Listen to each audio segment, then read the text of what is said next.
거룩한 주일을 특별히 하나님께서 우리에게 주시고 생명을 연장하여 주심을 감사합니다. 저희들이 하나님 집에 와서 찬송드리고 예배드리고 말씀을 공부할 수 있게 해주심을 감사합니다. 하나님 아버지, 저희들의 마음을 낮추어 주시고 저희들의 마음을 비워주셔서 하나님의 말씀이 우리 속에 거할 수 있도록 역사하여 주시옵소서. 우리의 주장이나 이성이나 우리의 고집대로 아니고 성령님의 인도하심을 따라서 하나님의 말씀을 이해하고 하나님의 뜻을 행하는 자들이 될 수 있도록 축복하여 주시옵소서. 예수님 이름으로 기도하였습니다. 아멘. 오늘로 공부를 하고 있는데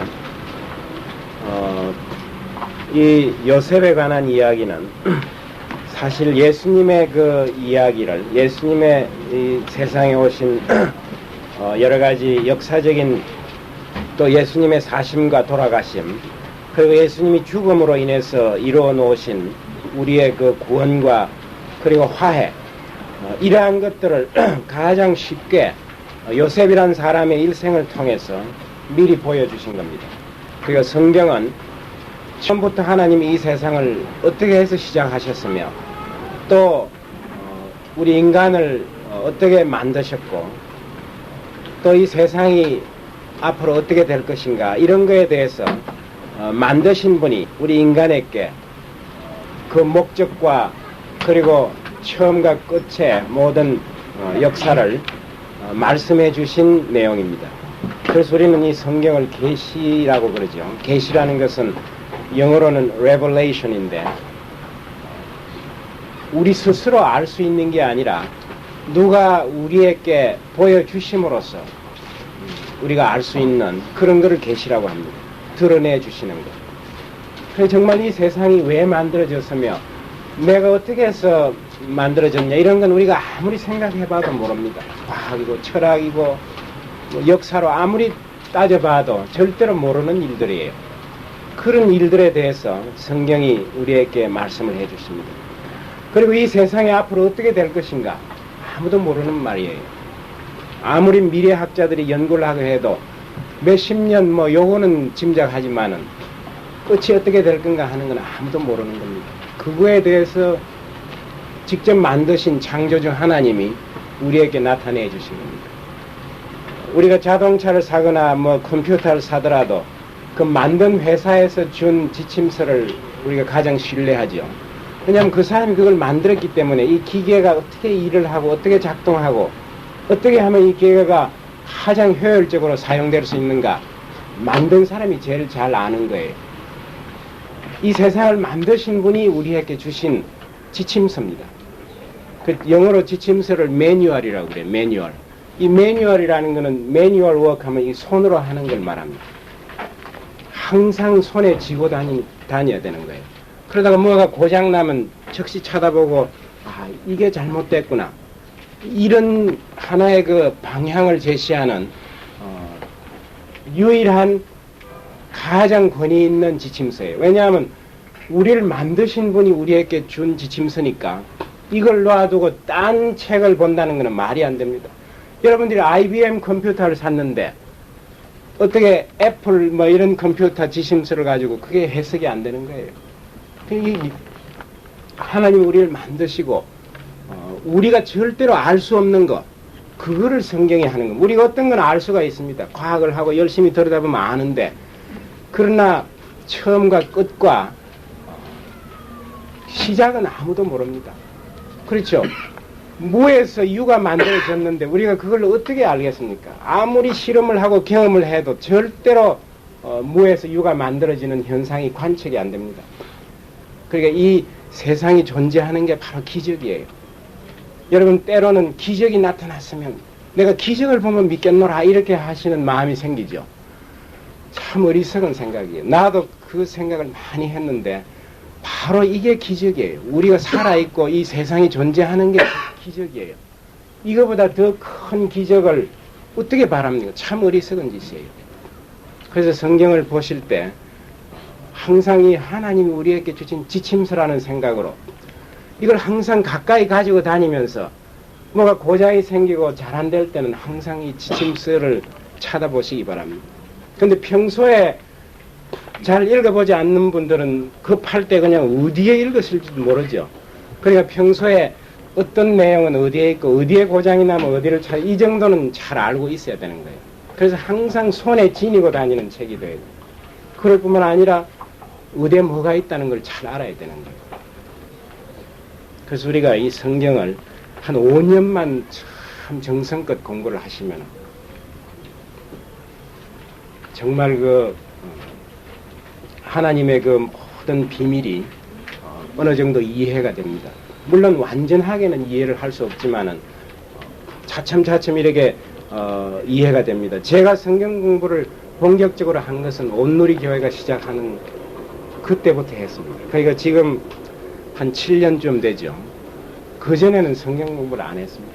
그저 근성으로 읽고 뭐 억지로 읽고 부분 막 그냥 뭐 피라 하는데 읽고 정말 뭔지 몰랐는데 온누리 교회가 탁 시작할 때 하목사님하고 1년간 성경 공부를 그게 제가 평생에 처음 한 성경 공부예요. 여러분들도 정성을 다해서 마음을 다해서 성경 공부를 하시면은 아마 나보다 더 빨리 아실 거예요. 난 정말 몰랐습니다. 성경이 뭔지 아무것도 모르고 예수님이 뭐 어떤 분인지 전혀 모르고 그때부터 성경 공부를 시작한 거예요. 그래서 정말 이 하나님의 말씀이 살아 역사하는 말씀이 되려고 하면은 우리가 매일 이 책을 묵상하면서 손에 지니고 다녀야 되는 거예요. 이 요셉의 일생을 통해서 참 그 성경의 위대한 점 중에 하나는 성경에 나오는 위인들이 뭐 전부 다 무슨 믿음의 조상들이 목사님도 아니고 랍비도 아니에요. 아브라함은 목자였어요. 그냥 목축하는 사람이었습니다. 야곱도 마찬가지였습니다. 요셉도 목자하며 농사 짓는 사람이에요. 평범한 사람들을 통해서 그 사람들의 일상생활을 통해서 하나님의 역사하심을 증거하는 책이 성경책입니다. 성경에 여기 나오는 위대한 사람 중에 아주 뭐 훌륭한 성경학자라든지 뭐 랍비나 이런 사람이 없습니다. 전부 우리와 같은 보통 사람들이에요. 그 사람들의 일생을 통해서 하나님이 어떻게 인도하시고 역사하시는가 하는 것을 기록한 책이 성경입니다. 그래서 지금 저희들이 공부하는 이 요셉도 정말 11번째 태어난 야곱의 11번째 아들이었습니다. 그래서 아버지의 사랑을 독차지하고 정말 아버지 곁에서 항상 교제하면서 좋은 그런 생활을 하다가 꿈을 꾸었어요. 꿈을 꾸었는데 자기가 그 꿈속에서 모든 형제들이 자기에게 절하고 심지어 부모까지도 절한다 하는 이 꿈을 발표를 한 다음부터 모든 형제들이 시기를 합니다. 그래서 마침내는 구덩이에 던져지고 애굽의 종으로 팔려갔습니다. 꿈 때문입니다. 그리고 그 꿈을 자기 혼자 숨기고 있는 게 아니라 공포를 했기 때문에 그런 어려움을 당하게 됩니다. 그리고 애굽에 팔려가서 보디바로의 그러니까 아마 그 궁중에서 시위대장, 상당히 높은 직이죠. 임금을 바로를 호위하고 보호하는 그리고 또 감옥 같은 것을 관장하는 그런 직책이 있는 보디바르의 집에 팔려갔습니다.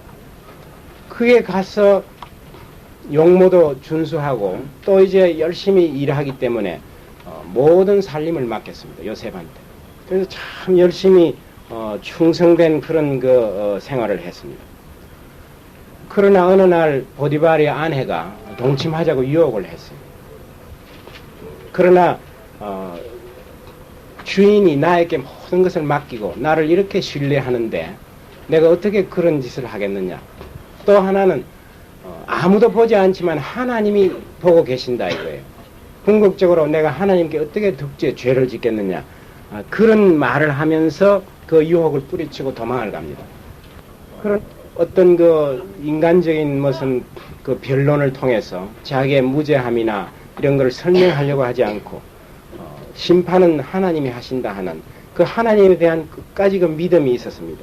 그리고 그런 억울한 경우를 당했지만은 환경을 탓하고 형제들을 미워하고 자기의 신세를 참 그 처량하게 생각해서 요즘 같으면 뭐 이런 디프레션에 빠지거나 이런 일이 전혀 없습니다. 주어진 곳에서 열심히 일을 하는 거예요. 하나님이 나를 보호하신다 하는 그 생각이 항상 있기 때문에 이런 열심히 일을 할 수가 있었습니다. 그래서 이제 창세기 40장에는 그 감옥 속에서 하나님이 역사하시는 것을 이제 나타냅니다. 이러한 모든 우리 그 세상적인 역사 가운데서도 뒤에서 역사하시는 하나님의 손길을 우리가 볼 수 있습니다. 어떻게 하나님이 역사를 하시느냐 하면은 그 후에 애굽왕의 술 맡은 자와 떡 굽는 자가 그 주 애굽왕에게 범죄한지라. 여기 술 맡은 관원과 떡 굽는 관원은 단순한 뭐 임금에게 술을 대접하는 그런 자리가 아니에요. 상당히 그 높은 직위에 있습니다. 술을 대접하고 임금님의 모든 음식을 대접하는 이 관리는 주로 이 환관들로서 이렇게 되어 있는데 상당히 임금과 가까이 하기 때문에 여러 가지 그 임금에게 충고도 하고 그러한 그 자문 역할도 하는 정치적으로 굉장히 높은 관리에 있습니다. 제가 어느 기회에 청와대 어떤 분을 한번 만났는데 자기가 대통령 음식 뭐 이런 거 하는 거 관리한다는데 사무관이 한다고 그래요, 요즘은. 그 별로 높은 자리가 아니죠. 그러나 그 당시에는 굉장히 중요합니다. 옛날 2조 때도 임금이 먹는 음식을 미리 먹어보고 독이 있나 뭐 이런 거 다 하는 관리가 상당히 그 중요한 위치에 있었는데 아마 이 당시에는 더 그런 중요한 관원이었을 거예요. 그들을 시위대장의 집안에 있는 옥에 가두니 아마 임금이 뭘 먹고 뭐 배탈이 났거나 아마 잘못됐든지 해서 그 술과 음식을 관장하는 그 관리들을 시위대장의 집안에 있는 옥에 가둔다. 아마 이 보디바르는 그 관사에 살았던 것 같아요. 이 감옥은 보통 사람이 들어가는 감옥이 아니에요. 그 임금과 아주 가까이 지나는 그런 고급 관리들이 투옥되는 감옥입니다. 곧 요셉의 갇힌 곳이라. 바로하고 요셉하고 만날 수 있는 그런 길을 제공을 합니다. 무엇을 통해서 하느냐면 감옥을 통해서 지금 하나님이 준비를 하고 계십니다. 시위대장이 요셉으로 그들에게 수종하게 하매 요셉이 그들을 섬겼더라. 그들이 갇힌 지 수일이라. 시위대장은 요셉이 자기 아내를 유혹해서 급탈하려고 했다 하는 그런 그 무고한 혐의를 입고 있지만 그러나 요셉을 버리지 않았습니다. 그건 무엇을 의미합니까? 이 시위대장은 요셉에 대한 그 믿음, 요셉에 대한 신뢰를 가지고 있었다는 거예요. 이러한 모든 신뢰가 어디서부터 왔느냐? 요셉이 물론 열심히 봉사했고 또 요셉이 온 이후에 시위대장이 이런 걸 느꼈습니다. 이 요셉이란 청년은 과연 하나님과 함께하는 청년이구나. 내가 이 청년을 함부로 해서 안 되겠다 하는 그러한 믿음도 시위대장이 가졌습니다.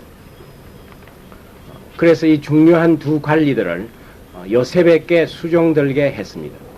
옥에 갇힌 애굽왕의 술 맡은 자와 떡 굽는 자 두 사람이 하룻밤에 꿈을 꾸니 각기 몽조가 다르더라.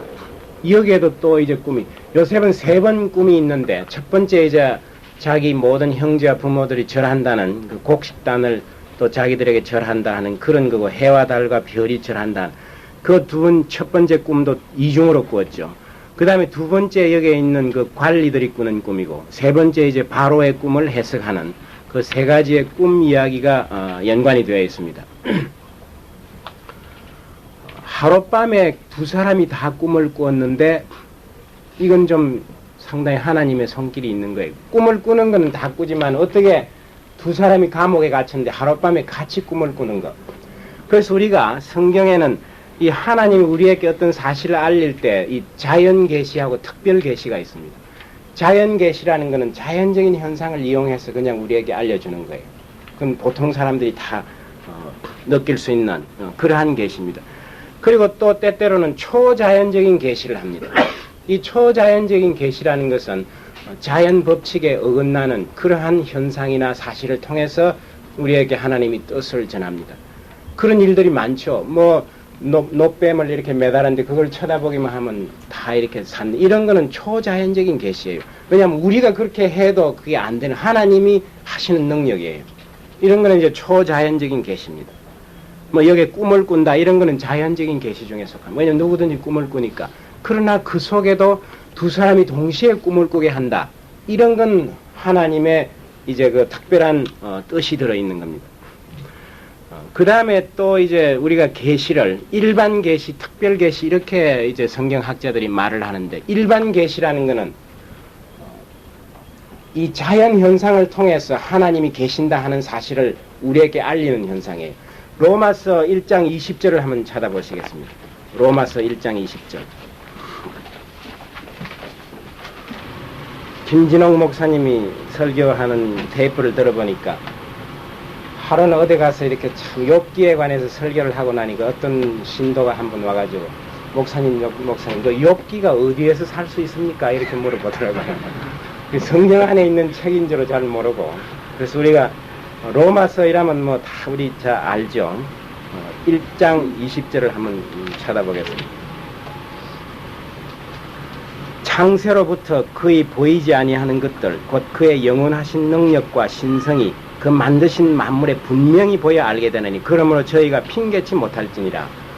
이건 하나님이 이 세상을 만드신 이거를 우리가 전부 이걸 보고 하나님이 계신다 하는 사실을 성경을 읽지 않더라도 성경을 모르더라도 핑계를 대할 수 없게끔 만드셨다 이렇게 했습니다. 누구든지 나는 하나님이 계신 줄은 몰랐습니다 이렇게 하면 너 세상에 살았지 않느냐 이거예요. 그 세상이 바로 하나님의 계심을 증거하는 그러한 이거는 누구든지 예수 믿는 사람이건 안 믿는 사람이 누구든지 보고 아는 사실이에요. 이런 거를 가리켜서 일반 계시라고 합니다. General Revelation. 누구든지 다 적용되는 거. 그러나 특별 계시라는 거는 우리가 이 자연을 아무리 들여다보고 뭐 현미경으로 보고 망원경으로 보고 해도 그 속에 예수님의 역사나 이런 거를 알 수 없는 거예요. 그건 하나님이 주신 말씀 속에서 나타납니다. 그래서 특별히 하나님이 예수님을 통한 인간의 구원사는 이건 예수를 믿는 우리들에게 나타낸 한 특별한 계시입니다. 그래서 이 두 계시가 합쳐져 가지고 우리로 하여금 완전한 하나님의 계시를 압니다. 하나님의 그 다음에 또 여러분들이 은총, 하나님의 은총, 은혜라고 하는데 이것도 일반적인 은총, 그 다음에 이제 특별한 은총 이 두 가지가 있는데 일반적인 은총이라는 거는 비가 오고 뭐 바람이 불고 이 햇빛이 쬐고 하는 이런 거를 보통 우리가 이거는 예수 믿는 사람이나 안 믿는 사람이나 다 느끼죠. 하나님이 비를 주시는데 요 집은 예수 믿는 사람 논이니까 여기는 막 주고 요 옆에는 안 주고 이렇게 하시지 않아요.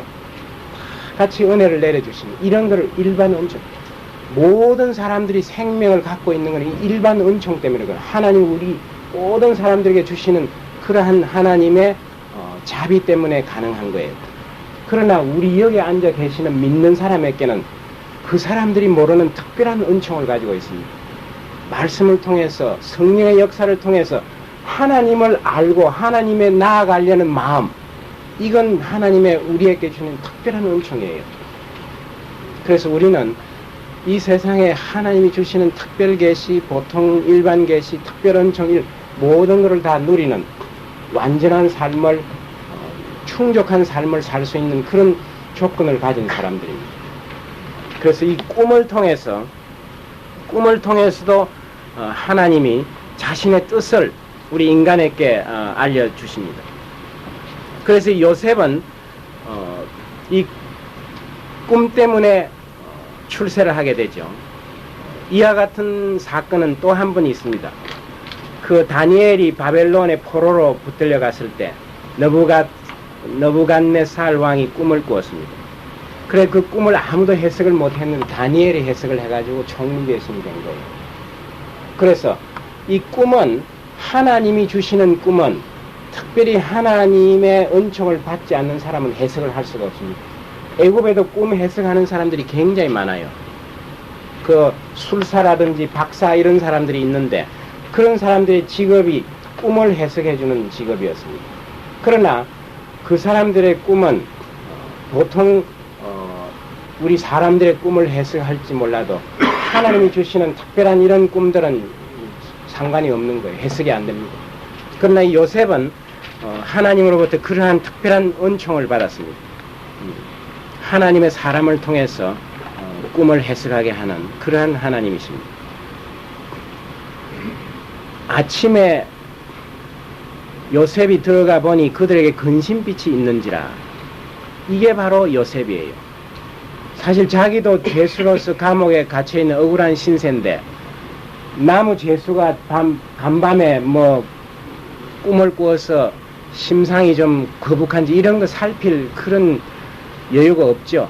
우리가 뭐가 잘 될 때는 세상이 이렇게 참 기쁘게 보이는데 뭐가 일이 안 되면 아무것도 안 보이고 눈이 캄캄하고 절망하는데 이 요셉은 아침에 가자마자 그 두 관리들의 얼굴을 살펴봅니다. 참 지난밤에 잠을 제대로 잤는지 하는 그러한 그 정성이 있는 거예요. 아주 충성된 종입니다. 우리가 이렇게 충실되게 남을 섬기면은 그게 절대로 헛되지 않아요. 세상에 축복을 받는 게 바로 그거예요.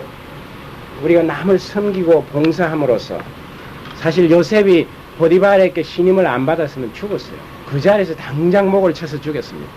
그러나 평소에 열심히 일하고 충성되었기 때문에 보디발이 자기 아내가 하는 말을 그대로 믿지를 않습니다. 그렇지 않을 거라고 자기 생각에 있었기 때문에 요셉을 그렇다고 해서 석방할 수는 없는 거예요. 왜냐하면 법이 있으니까 감옥 속에 그냥 집어넣어 둔 거예요. 그것처럼 우리가 누구를 위해서 충성스럽게 일하면 우리 생명을 구원받을 수 있습니다. 생명을 건질 수가 있는 그러한 걸 보여줍니다. 근데 이러한 일은 평소에 잘 되어야지 혹시 그날 뭐 어떻게 특별하게 이렇게 할 수 있는 일이 아니에요. 평소에 안 되어 있으면 중요할 때 다 놓칩니다. 요셉은 항상 그런 그 마음으로 섬깁니다. 요셉이 그 주인의 집에 자기와 함께 갇힌 바로의 관원장에게 묻되 당신들이 오늘 어찌하여 근심빛이 있나이까? 그들이 그에게 이르되 우리가 꿈을 꾸었으나 이를 해석할 자가 없도다. 요셉이 그들에게 이르되 해석은 하나님께 있지 아니하니까 청컨대 내게 구하소서. 꿈을 꾸었는데 해석할 자가 없도다. 이 말은 자기네들이 감옥에만 없으면 바깥에 있으면 술사를 불러가지고 다 해석을 하겠는데 감옥에 있으니 어쩔 도리가 없다. 이런 뜻으로 말을 한 거예요. 그러나 요셉은 그렇게 해석을 하지 않습니다. 두 사람이 동시에 꿈을 꾸었고 이 사람들의 얼굴빛이 아주 수심에 잠겨 있으니까 무언가 그 꿈을 통해서 메시지가 있을 거라는 그런 생각을 요셉은 합니다. 해석이 하나님께 있다 하는 그런 말씀으로 답을 합니다. 그러니까 내가 해석하지요 하는 그런 생각이 아니에요. 모든 해석은 궁극적으로 하나님이 가지고 계신다. 술 맡은 관원장이 그 꿈을 요셉에게 말하여 가로되 내가 꿈에 보니 내 앞에 포도나무가 있는데 그 나무에 세 가지가 있고 싹이 나서 꽃이 피고 포도송이가 익었고 내 손에 바로의 잔이 있기로 내가 포도를 따서 그 즙을 바로의 잔에 짜서 그 잔을 바로의 손에 들었노라. 그러니까 이 술 맡은 관원장은 포도나무가 이제 갑자기 꿈에 나타났는데 가지가 세 가지가 막 나와가지고 그 다음에 싹이 막 나가지고 꽃이 피고 포도송이가 익었다. 그게 뭔가 사태가 아주 급진적으로 진행하죠. 그냥 막 가지가 나오고 싹이 나고 꽃이 피고 포도가 있고 하는 게 순식간에 이렇게 지나가면서 그 다음에 이제 포도송이를 따가지고 바로의 잔에다가 내가 즙을 짰다. 이 외국 사람들 잔은 이게 손잡이가 없습니다. 그냥 이렇게 그러니까 손에다가 이렇게 놔주는 거예요. 잔을. 그래서 바로의 손에다가 그 포도즙을 짜서 들었는데 이 도시에 이게 무슨 꿈이냐 이겁니다. 여태까지 이런 식의 꿈은 꾸어본 적이 없는 겁니다. 요셉이 그에게 이르되 그 해석이 이러하니 세 가지는 사흘이라. 지금부터 사흘 안에 바로가 당신의 머리를 들고 당신의 전직을 회복하리니 당신이 이왕의 술 맡은 자가 되었을 때 하던 것 같이 바로의 잔을 그 손에 받들게 되리이다. 여기 말한 세 가지는 지금부터 3일 동안을 말하는 겁니다. 그리고 3일 안에 당신의 머리를 든다 이 말은 이제 수치를 당신의 그 죄를 이제 밝혀져서 수치를 벗고 임금 앞에서 이 고개를 숙였는데 고개를 들게 한다. 회복을 시켜준다는 이겁니다. 고개를 들게 한다는 게. 그러니까 앞으로 이제 3일 후면은 당신은 그 전직을 회복하게 된다. 이겁니다. 모든 죄가 이제 밝혀져서 당신의 무죄함이 드러나고 당신의 그 명예를 이제 회복하게 된다 하는 그런 해몽을 했습니다. 당신이 득이하거든 나를 생각하고 내게 은혜를 베풀어서 내 사정을 바로에게 고하여 이 집에서 나를 건져내소서. 득이한다 이 말은 이제 원래 그 자리를 회복한다 하는 이런 뜻입니다. 그때 나를 생각하고 내게 은혜를 베풀어서 내 사정을 바로에게 고하여 이 집에서 나를 내 감옥에서 나를 건져주셔서 이렇게 애원합니다. 사실 하나님을 우리가 믿는 그러한 사람들이지만 기도도 하지만은 그러나 기회가 있을 때 정말 우리가 이 어려운 사정을 이야기하고 구원을 요청하는 것은 우리 크리스찬으로서 해야 할 일 중에 하나입니다. 여기에 요셉이 입 다물고 가만히 그냥 있었으면은 아마 이러한 일이 일어나지 않을 수도 있습니다. 그래서 우리는 기회가 있을 때마다 정말 우리의 그 어려움을 알리고 하나님에게도 알리지만 하나님이 다 알고 계시고 그리고 세상 사람들에게도 어려움을 호소하는 그러한 아주 정성이 있습니다. 포기하지 않습니다. 언젠가는 하나님이 구원해 주실 거다. 그리고 요셉이 꿈을 해몽하는 것은 뭡니까? 꿈을 믿는다는 생각이 있는 거예요. 지금 우리 같으면 어떻겠어요? 내가 그때 참 형제들이 나한테 절하고 그런 꿈을 꿨는데 그게 다 개꿈이었구나. 이 감옥에 있는 신세에 무슨 형제들이 절을 한단 말이냐. 아무 소용없다. 그 당신 꿈 그거 다 개꿈이니까 해석할 필요도 없어. 이런 식으로 마칠 수도 있는 거예요. 그러나 요셉 마음속에 그 꿈이 언젠가는 실현된다는 확신을 갖고 있는 거예요. 언젠가는. 그러니까 이 꿈을 아주 참 정성껏 하나님의 그 기도로서 해석하는. 그래서 우리가 이 남에게 우리의 믿음을 보이는 게 참 전도하면서 자기도 자신 하나도 없게 아주 어색하게 이렇게 전도를 하면 참 그게 어렵습니다. 정말 자기가 막 자신 있는 그런 마음을 가지고 해야 그게 옆 사람에게 전달이 되지. 이 정말 요셉처럼 이런 믿음으로 해야 그 관원들이 꿈 해석을 믿는 거예요. 그게 참 정말이겠구나 하는 그러한 그 믿음이 전달될 수 있는 그런 정말 확고한 믿음을 가지고 있습니다. 당신이 득이하거든 나를 생각하고 내게 은혜를 베풀어서 내 사정을 바로에게 고하여 이 집에서 나를 건져냈으니 나는 히브리 땅에서 끌려온 자요 여기서도 옥에 갇힌 일은 행치 아니하였나이다. 한마디도 자기를 변명하지 않습니다. 사실을 그대로 말한 거예요. 내가 여기 온 것은 내 뜻으로 온 게 아니다 이거예요. 끌려왔다 이겁니다. 뭐 어떻게 해서 끌려가고 형제들이 나를 팔아먹었으면 한마디도 원망하지 않습니다. 내가 여기 온 것은 내 자의가 아니라 끌려서 왔다 이겁니다. 그리고 또 옥에 갇힐 일은 행치 아니하였나이다. 지금 내가 감옥에 있는 것은 사실이다 이겁니다. 그러나 내가 감옥에 갇힐 만한 그런 일은 행한 적이 없습니다. 그 두 가지 사실만을 말하는 거예요. 우리가 이럴 때 어떻게 호소하겠습니까? 나 같으면 참 나를 아주 불쌍하게 만들 거예요.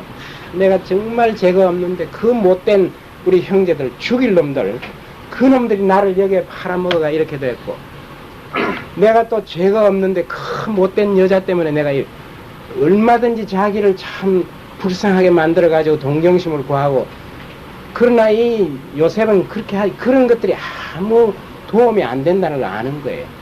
오로지 하나님만 심판을 하시기 때문에 순전하게 나는 여기에 내가 이 끌려온 사람이요 옥에 갇힐 일을 항치 않았으니 나를 건져주소서 이렇게 호소를 합니다.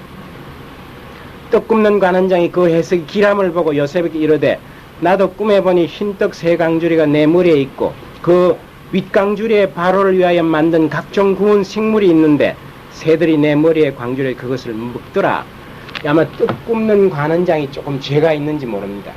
그러니까 이 꿈이 아무래도 이게 길조가 아니고 흉조니 이걸 말하기도 거북하고 하니까 참고 있는 거예요. 그래서 술 맡은 관원장이 먼저 이야기를 해가지고 좋은 해석을 얻으니까 혹시도 나도 좋은 해석이 될지 몰라서 이제 자기도 말을 한 거예요. 어떻게 말을 하니까 꿈에 보니 흰떡 세 광주리가 내 머리에 있다. 자기 머리 위에 그 떡이 있는 거예요. 그 윗광주리에 바로를 위하여 만든 각종 구운 식물인데 새들이 내 머리에 광주리에서 그것을 먹더라. 바로에게 주려고 만들었지만 새가 와서 미리 먹어버리더라 이거예요. 이런 꿈을 말을 했습니다. 그 여기 보면 관리들이 참 충성된 관리들이에요. 꿈도 자기 전문 분야를 따라서 꾸는 거예요. 술 만드는 간호는 막 포도주 뭐 이런 꿈을 꾸고 떡 굽는 사람 사실 이렇게 충성된 종이라야 합니다. 우리가 꿈이라는 게 예사로 되는 게 아니고 자기가 콜몰하게 하면 그게 꿈에 이렇게 나타나는 거예요. 이게 밖에서 꿈꾸지 않은 게 참 다행입니다. 그런데 이 꿈은 새가 와서 다 집어먹더라 이겁니다.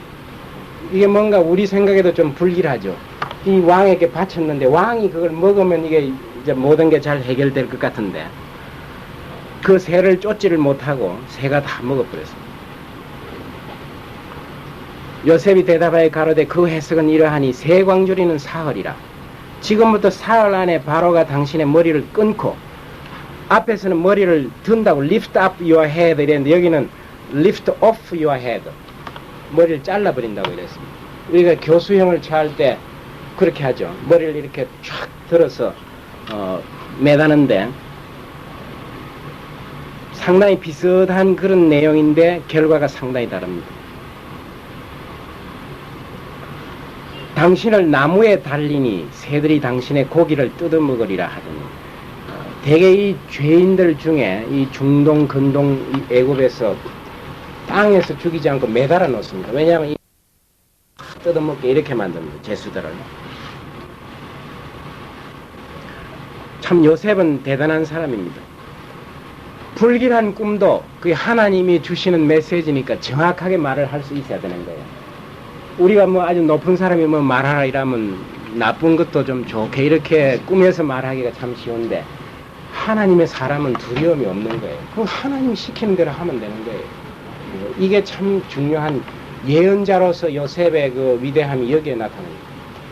사람에 따라서 경우에 따라서 이렇게 말을 돌려대 가지고 좋게 하는 게 아니라 진실을 항상 말할 수 있는 용기입니다. 요셉의 진실성이 나타납니다. 제3일은 바로의 탄일이라. 바로가 모든 신하를 위하여 잔치할 때 술 맡은 관원장과 떡 굽는 관원장으로 머리를 그 신하 중에 들게 하니라. 바로의 술 맡은 관원장은 전직을 회복하며 그가 잔을 바로의 손에 받들어 드렸고 또 떡 굽는 관원장은 매달리니 요셉이 그들에게 해석과 같이 되었습니다. 그 요셉의 꿈의 해석이 그대로 이루어졌습니다. 되게 그 잔치날, 생일날 이런 행사를 베풉니다. 생일날 요즘 같으면 뭐 온갖 또 다른 것도 있겠지만 그 당시에는 이런 일들이 많았습니다. 우리가 영화를 보더라도 그런 게 많죠. 뭐 로마 이 네로 같은 이런 사람들도 그런 일을 하고 사람들 막 이렇게 예수 믿는 사람 사자굴에 던져놓고 그 구경하는 그런 것도 했죠. 또 헤롯 왕이 어떻게 했습니까? 그 헤롯 왕이 세례 요한을 언제 목을 쳤습니까? 자기 생일날 목을 쳐가지고 이렇게 딱 접시에 가져오고 이렇게 한 거예요. 그 이런 일들이 그 당시에 있었습니다.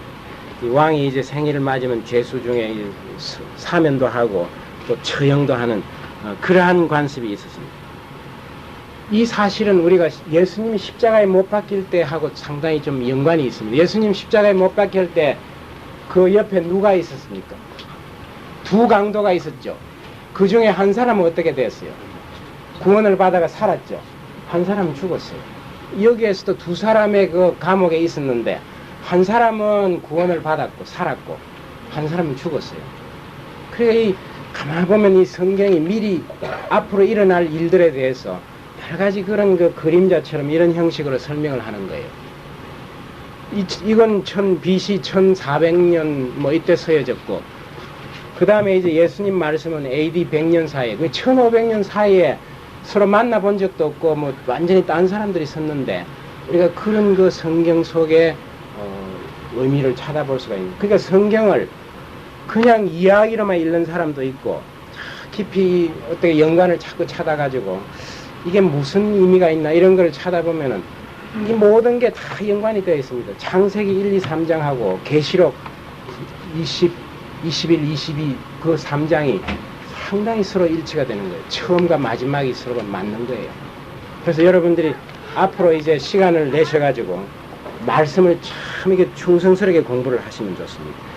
그런데 술 맡은 관원장이 요셉을 기억하지 않았더라.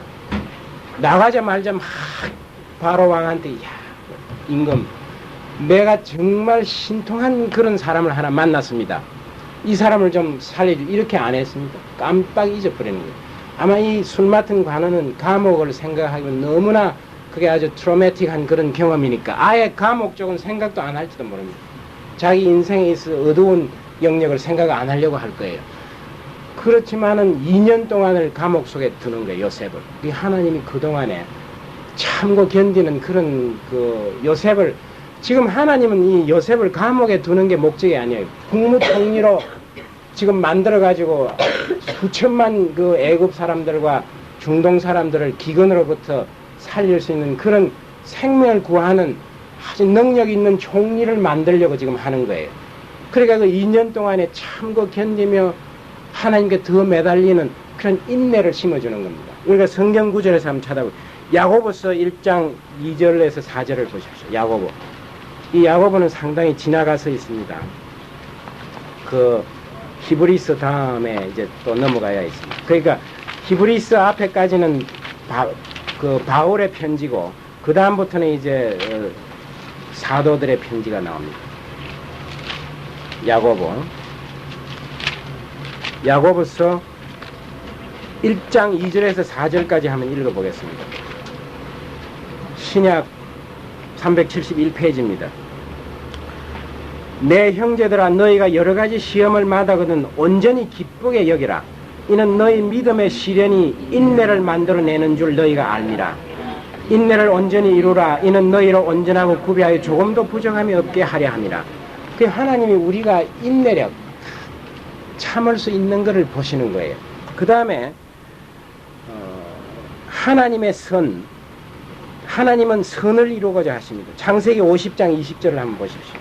요 조금 넘어가면 이게 요셉의 마지막 고백이에요. 창세기 50장 20절. 이 형제들이 요셉을 만나가지고 참 이렇게 화해를 하고 그래도 진정으로 안심이 안 되니까 요셉이 이렇게 말합니다. 당신들은 나를 해하려 하였으나 하나님은 그것을 선으로 바꾸사 오늘과 같이 만민의 생명을 구원하게 하시려. 이게 요셉의 마지막 고백이에요. 당신들이 나를 해치려고 그런 의도로 했지만 하나님은 딴 목적이 계셨다 이겁니다. 그래서 로마서 8장 28절에 보면은 우리의 모든 생을 통해서 즐거울 때나 기쁠 때나 슬플 때나 어려울 때 이 모든 것을 통해서 하나님은 합력하여 선을 이루시는 분이라 이랬습니다. 우리 인생에 어두운 부분, 어려운 부분, 이 부분이 소중하다 이겁니다. 성경에 나타나 있는 믿음의 조상들을 보면 평탄하게 있은 분들은 별로 믿음이 우리에게 보여줄 게 없었어요. 고생이 많은 사람일수록 정말 하나님과 더 밀착하고 우리에게 믿음의 선조로서 하나님을 증거하는 자들이 됩니다. 그래서 정말 하나님 우리를 진심으로 사랑하신다면 우리 인생에 어려움을 주시는데 그 어려움을 참고 견디면 궁극적으로 하나님이 선을 이루시는 거예요. 만약 요셉이 이 이상 못 참겠다 하고 거기서 막 그냥 자기 마음대로 해버렸으면 하나님의 뜻이 이루어지기 어려운 거예요. 하나님의 선이 나타나기가 힘듭니다. 그래서 우리도 끝까지 참고 견디면 하나님이 우리 인생을 통해서 요셉이 옛날만 있는 게 아니에요. 우리도 요셉처럼 할 수가 있는 겁니다. 결심만 하면 되는 거예요.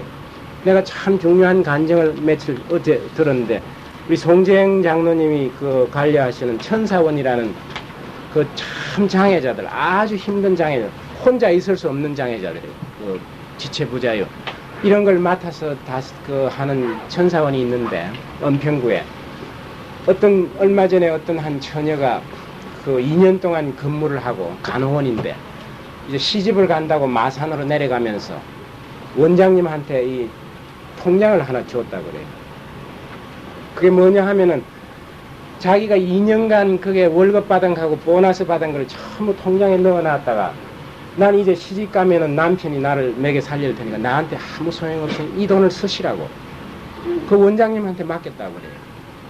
바로 그게 하나님을 정말 요셉이 뭐 옛날에 그런 분이 바로 에스다 같은 분이고 위대한 분이에요. 그것 때문에 그 천사관의 모든 사람들이 너무 참 충격을 받아가지고 완전히 그 사람들의 태도가 바뀌었다고 그래요. 그런 그 위대한 능력을 가지고 있는데 우리가 그런 능력을 발휘할 수가 있습니다. 우리가 결심만 하면. 하나님 아버지 감사합니다. 정말 요셉을 통해서 역사하시는 하나님, 우리도 요셉과 같이 모든 것을 하나님께 맡기고 정말 하나님의 영광을 위해서 이 세상을 열심히 살면서 하나님의 충성된 종로릇을 할 수 있도록 축복하여 주시옵소서. 하나님 아버지, 특별히 오순절 성령 대집회가 15, 16, 17일 저희 교회에 있습니다. 이 기회를 통해서 성령의 불을 저희들이 받고 우리가 거듭나는 그러한 귀중한 체험을 할 수 있도록 축복하여 주시옵소서. 예수님 이름으로 기도하였습니다. 아멘.